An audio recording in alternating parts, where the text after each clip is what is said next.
Good morning guys and welcome back sa aking channel. And ngayong araw, pupunta kami sa Sipocot, Camarines Sur kasi mamimigay po tayo ang Foundation for Life ng relief goods para sa mga naapektuhan pa rin po ng bagyo. Actually parang last na to kasi nagkaroon na kami ng relief goods operation sa mga prior days, pero ilalagay ko na lang din sa vlog na to, i-insert ko na lang. So tara, have a safe trip.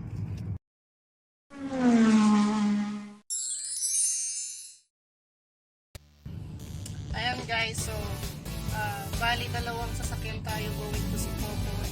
So eto at yung nasa unahan natin yung white na sasakyan, medyo makababa drive nito.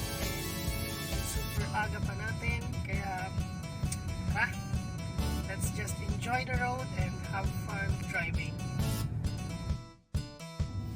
Nasa biyahe pa rin tayo, kasama pala namin si Ninong. Actually hindi kasama, nakisakay lang kami sa kay Ninong. Ayan po siya sa likod. 1 hour later. Ayan guys, so karating lang natin dito sa Sipocot. Hindi ka nakasama kayo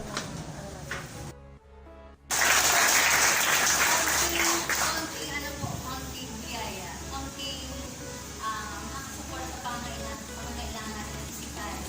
Pero ang pinakadala po namin talaga is yung pinakamahalaga is kailangan natin na panghawakan yung source niyan.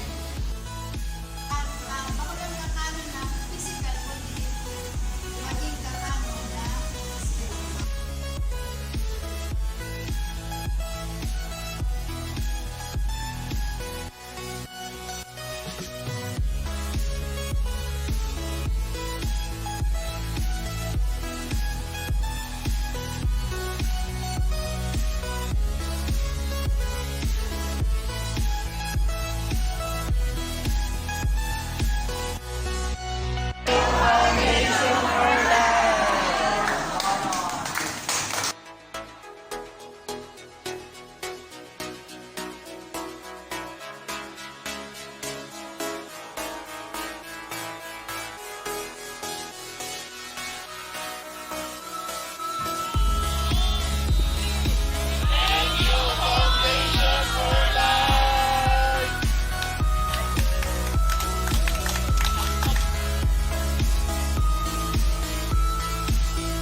tapos lang guys ang ating relief gift. Sipocot. Hindi na sila. Yeah.